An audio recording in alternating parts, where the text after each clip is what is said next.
Bine v-am găsit, dragii mei din Zodia Taur, oriunde v-ați afla. Bine ați venit tuturor pe canalul meu, Tarot Flor de Loto. Numele meu este Nina, pentru cei care nu mă cunosc, și ca de fiecare dată mă bucur să vă am alături la fiecare lectură. Atât pe dragii mei abonați, cum de asemenea și pe cei care poate sunteți pentru prima oară aici pe canal. Azi voi face o lectură atemporală, o lectură fără limită de timp, pe care voi să o puteți urmări oricând doriți sau atunci când apare în viața voastră. Desigur, dragii mei, un aspect important de care trebuie să țineți cont, și anume faptul că voi vă construiți viitorul, așa că vă rog din suflet să luați decât acele mesaje care rezonează cu voi, iar restul lăsați-le să zboare în univers, pentru că sigur sunt pentru alte energii, pentru alte persoane care, într-o mai mică sau mai mare măsură, au o legătură cu Zodia Taur. De asemenea, dacă nu veți rezona cu această lectură, nu face nimic, puteți viziona celelalte zodii care pot reprezenta pentru voi poate ascendentul, luna, Venus sau oricare altă planetă importantă din cartea voastră natală. Așa că, dragii mei, toți cei care aveți soare, lună, Venus, ascendentul în Zodia Taur, atunci această lectură este de asemenea și pentru voi. Și am ales astăzi, pentru a vedea situația sau energia voastră în acest moment, să folosesc această carte magică, da? Pe care o vom întreba care este situația, energia dragilor mei din Zodia Taur în acest moment când voi urmăriți această lectură. Și haideți să întrebăm care este energia, ce situație se află, dragii mei din Taur, în acest moment. Haideți să vedem. Și avem unelte magice. În acest scenariu, ambiguitatea se transformă într-o unealtă magică. Toată această incertitudine nu e văzută ca un obstacol, ci mai degrabă ca o oportunitate pentru a explora noi posibilități. Poate că chiar trebuie să recurgi la magie pentru a obține acele obiective sau pentru a îmbunătăți oarecum propria ta realitate. Eu mai degrabă aș spune în felul următor, da, generalizând, pentru că vorbește un pic în șarade această carte magică, îmi spune în felul următor, că de multe ori momentul în care suntem într-o situație în care totul parcă nu este clar, totul parcă nu este așa cum ar trebui să o vedeți voi, chiar dacă aparent te poate duce într-o stare de ușoară confuzie, toată această ambiguitate este de fapt, are și părțile ei pozitive, da? Pentru că te îndeamnă pe tine, da? În momentul în care ești un pic confuz, te îndeamnă pe tine să obții mai multe informații, să cauți mai mult, să sapi mai mult după informații. Da? Și atunci se transformă în ceva pozitiv. Și probabil că pentru unii dintre voi vă aflați, indiferent de ce aspect al vieții vorbim, într-o situație care este un pic așa în plop și plop în aer, da? Dar asta pe voi vă face să căutați informații, să căutați răspunsuri, da? Situația în sine vă îndeamnă de fapt, fără să vă dați seama, să vă dezvoltați, să vă transformați și în felul ăsta să obțineți acele informații care vă sunt vouă necesare. Chiar dacă acolo se menționează că unii dintre voi, e posibil, uite, cum stați și ascultați această lectură, da? Pentru că vreți să știți, vreți să aflați, da? Folosiți orice mijloace pentru a afla, pentru a cunoaște. Acum, haideți să mergem pe partea asta a tarotului, să vedem ce ne spune tarotul pentru dragii mei din Taur în următoarea perioadă, pe partea profesională, da, a carierei, a muncii. Ce vine pentru dragii mei din Taur în viața lor profesională? Și haideți să vedem. Și avem soarele. Ați avut o reușită, dragilor, din punctul ăsta de vedere al muncii. Se pare că ceva bun ați reușit să rezolvați. da? Într-un trecut nu foarte îndepărtat. Aș zice că ori ați găsit o anumită soluție relaționată poate cu locul de muncă sau poate ați reușit să găsiți chiar un job. Mergem mai departe și avem un 2 de bâte. E posibil ca unii dintre voi să fie nevoiți să facă mai multe drumuri sau o călătorie pentru a vă perfecționa, pentru a vă, a vă specializa în ceva anume sau poate pentru a căuta un job. Dar un job care să corespundă oarecum cu ceea ce vă place vouă să faceți cel mai mult. Totuși, dacă vorbim de cei care caută un job, trebuie să vă spun că locul respectiv, unde voi trebuie să ajungeți sau unde voi trebuie poate să dați un interviu, nu va fi lipsit de competitori. Va fi o competiție foarte acerbă, foarte dură pentru obținerea acestui post. Și ca să nu vă las chiar așa, haideți să vedem dacă, dragii mei din Taur, au și șanse. Pentru că, din câte văd,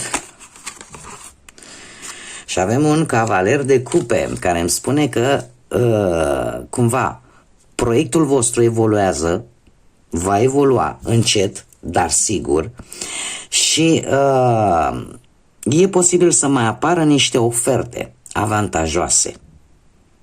Pe lângă cea pe care voi o știți, e posibil să mai apară încă o ofertă avantajoasă care, cumva, eu aș spune că dacă această ofertă este una fermă și perfect bună pentru voi, e posibil să o acceptați. Da? Ce-ar mai fi de spus pentru cei care sunteți angajați, dar nu sunteți în căutare sau aveți propria voastră afacere?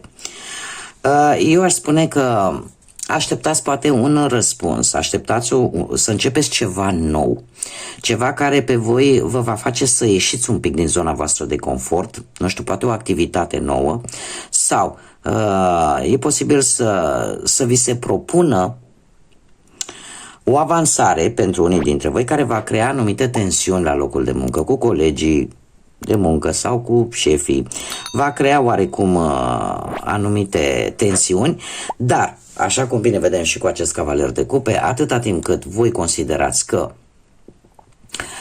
este, cum să spun eu, oferta este fermă, este avantajoasă pentru voi, go for it, da? Deci pentru că lucrurile vor avansa, este adevărat, vor avansa cu mici piedici, dar avansează pe, cum să spun, în direcția bună, pe planul ăsta profesional. Haideți să vedem cu bănuții cum stați, dragii mei. Cu bănuții avem un cavaler de spade, care îmi vorbește de s-a concretizat undeva într-un trecut nu foarte îndepărtat, s-a concretizat ceva material, nu știu, poate ai reușit să-ți deschizi propriul local sau poate ai reușit să-ți deschizi propria afacere sau poate pur și simplu ai primit niște bănuți foarte neașteptați și lucrul ăsta ți-a adus așa un echilibru financiar.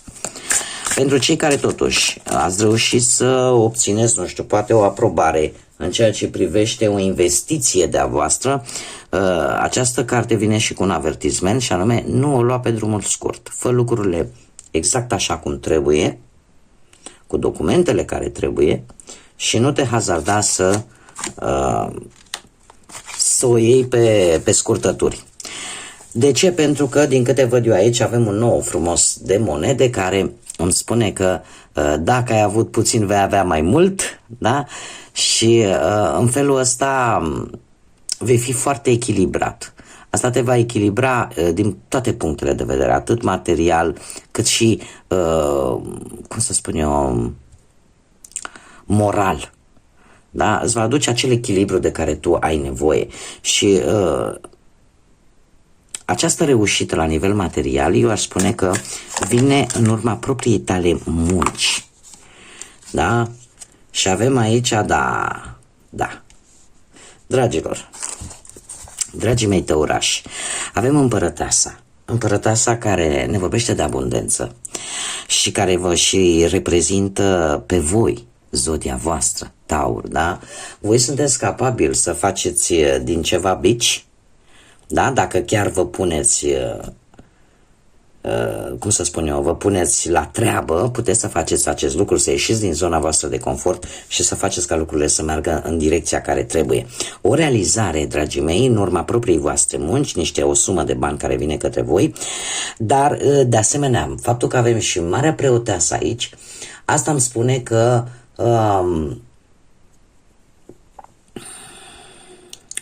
mare grijă cu anumite persoane din jurul vostru care nu sunt tocmai exemplu cel mai bun al cinstei. Aici este ceva aici care vi se ascunde și care e relaționat cu banii.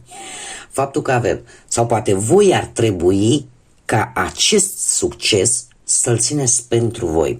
Marea Preoteasă este recunoscută din toate arcanele majore ca o energie care știe foarte multe, dar nu spune totul oricui. Are foarte multă înțelepciune, are foarte multă știință, dar lasă să se vadă decât atât cât trebuie și nu dă totul pe tavă. Este un îndemn probabil pentru unii dintre voi de a ține acest succes pentru voi, da? De a nu-l împărtăși și a-l da lumii, pentru că, așa cum m-am mai spus-o de câte ori am avut ocazie, invidia este un păcat atât de mare, de multe ori poate mai mare decât poate acel păcat al, nu știu, al alcoolului, da? Deci invidia este un păcat mare. Și în momentul în care tu te apuci și spui, uite ce bine merge, uite, am reușit să fac asta, am reușit să-mi iau suma asta de bani, da? Pentru că e pe plan financiar, asta creează invidii. Așa că sfatul cărților ar fi totuși să ții pentru tine toată această reușită care vine în viața ta. Da? Pentru că apare o îmbunătățire. Apare o îmbunătățire și nu știu de ce, dar unii dintre voi e posibil să vreți să ajutați pe cineva. Iar dacă se întâmplă acest lucru, totuși aici trebuie să aveți înțelepciunea necesară, pentru că sunt lucruri care nu se spun. Mergem mai departe. Haideți să vedem pe plan amoros, pentru cei care sunteți într-o relație de data aceasta. Și avem Luna. Interesant. Luna care... Luna, spânzuratul. Ia asta să-l scoatem toate ca să vedem despre ce este vorba.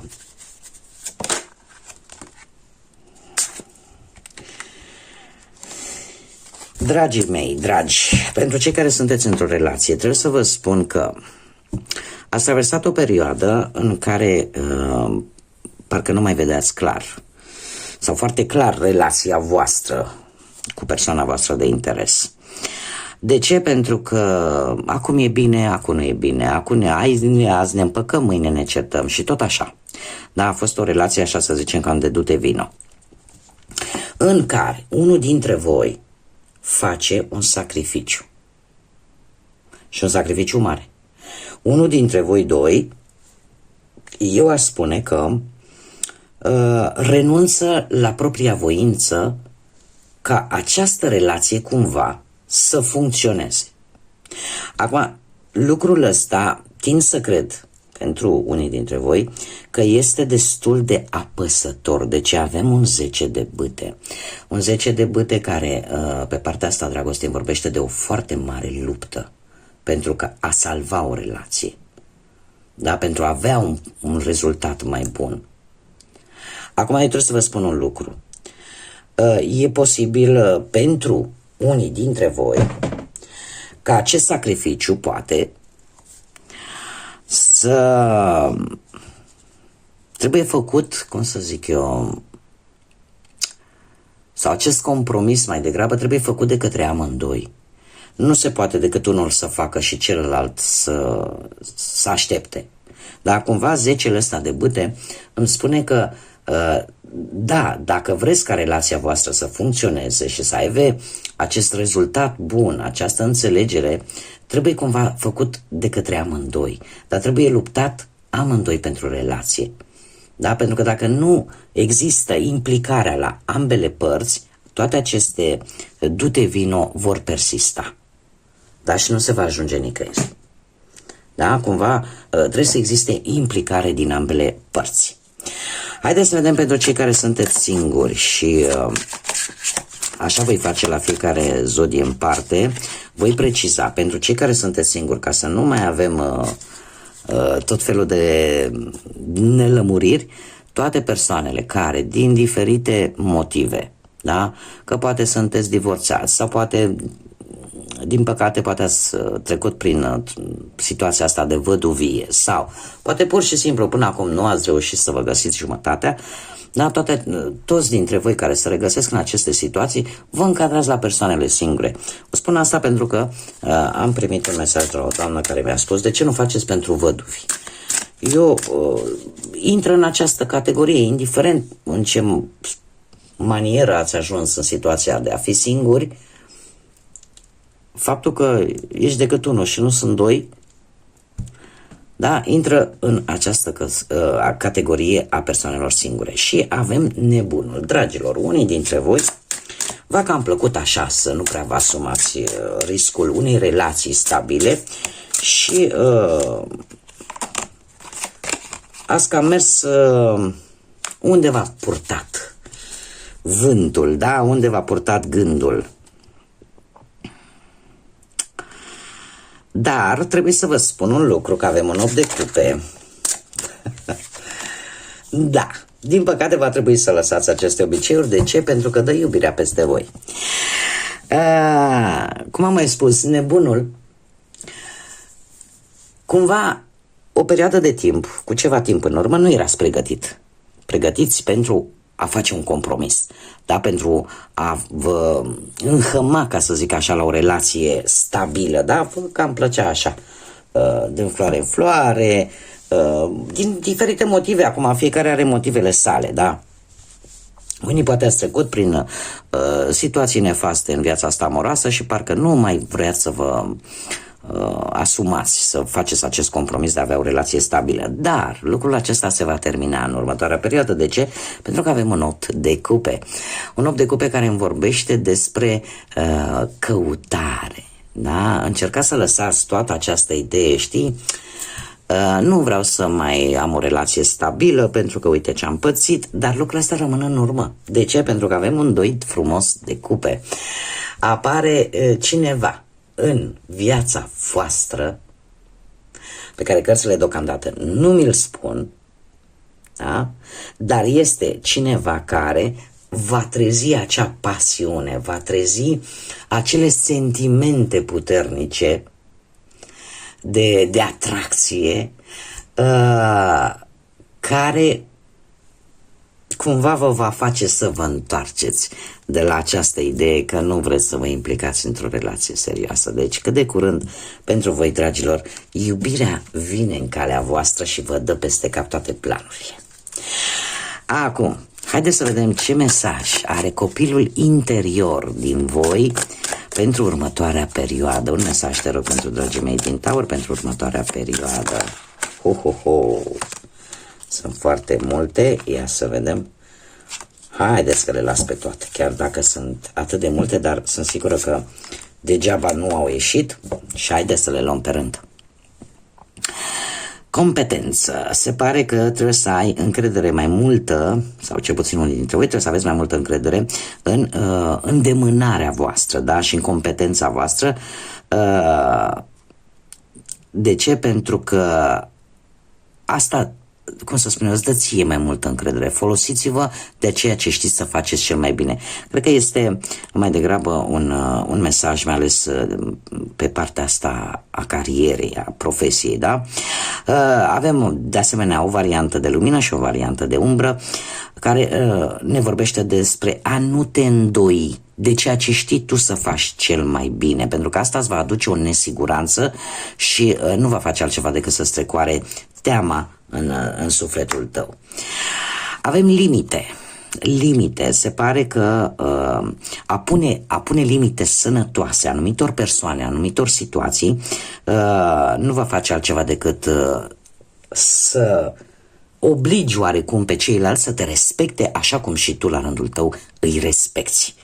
Da? Și este o măsură, ca să zic așa, de protecție vis-a-vis de tine, în primul rând, și a te proteja de ceilalți, da? Deci pune limite. Avem partea de lumină care ne vorbește de respect, ne vorbește de protecție și de o grijă mai mare pentru tine, cum de asemenea avem și partea de umbră care ne spune că dacă nu vei pune aceste limite, atunci vei permite, asta înseamnă că vei permite oricărei persoane, oricărei energii, efectiv să te exploateze și să-ți violeze poate intimitatea, da? Și să-ți inducă această teamă. Avem inspirație, care ne vorbește de a căuta acea inspirație, acea creativitate și de a te lăsa un pic ghidat în următoarea perioadă de imaginație. Inspirația se pare că ne vorbește de o altfel de viziune vis-a-vis de o anumită problemă, de o anumită situație, da? Și dacă ne luăm după partea de umbră, aș spune că dacă nu vei lăsa ca creativitatea ta, ceea ce tu poți, nu știu cum să explic mai pe înțelesul tuturor, îți imaginezi un anumit lucru, da? Și știi că poți să-l duci la bun sfârșit. Nu te bloca. Nu stagna. Da? Pentru că asta nu va face decât să, cum să spun eu, să oprească această creativitate, să oprească acest îndemn, cum să zic eu, de a te lăsa purtat oarecum de inspirație. Da? Așa cum bine se numește. Cred că pentru unii dintre voi poate ar fi bine în următoarea perioadă, nu știu, dacă aveți anumite afinități, anumite hobby-uri care vă plac și când vă aduc așa o stare de liniște interioară, de ce să nu le puneți în aplicare? Nu știu, poate cuiva îi place să meargă la pește sau poate cuiva îi place să picteze sau să danseze sau loc sea. Ce vă place vouă cel mai mult? Este un moment bun în care să vă ocupați, da? De aceste mici hobby-uri care nu fac altceva decât să-ți aducă această stare de liniște și de, cum să spun eu, de deblocare. Și avem și al patrulea mesaj care ne vorbește de pasiune. O pasiune, urmează pasiunea și entuziasmul. În felul ăsta vei ajunge să-ți atingi scopul, da?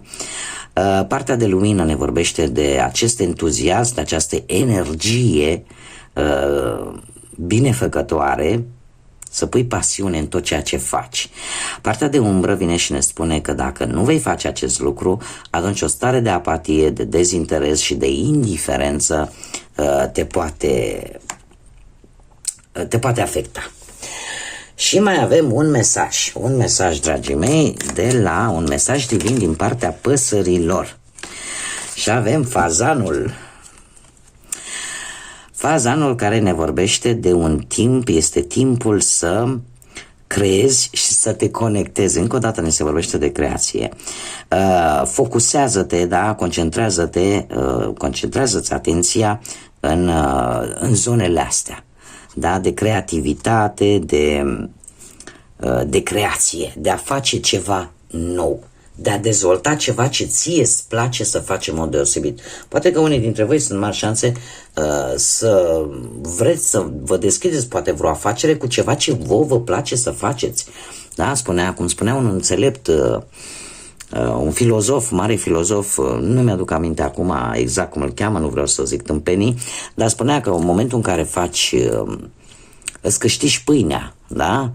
Făcând ceva ce ție îți place, de fapt tu nu muncești, tu creezi și efectiv asta te ajută, cum să zic eu, îți poți câștiga bănuția de care ai nevoie făcând ceva plăcut în care nici măcar nu simți că muncești.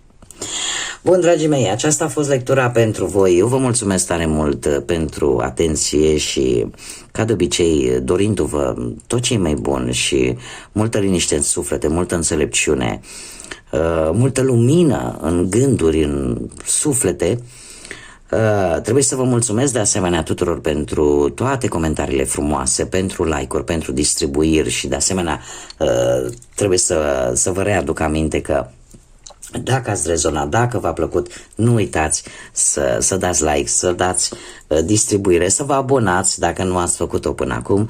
Eu oricum vă mulțumesc tuturor din suflet, sunteți minunați și fie ca următoarea perioadă să fie o perioadă plină de multă energie pozitivă și, cum am mai spus, de multă lumină în suflete și în gânduri. Până data viitoare când ne vom revedea, numai bine vă doresc și să fiți iubiți, dragilor!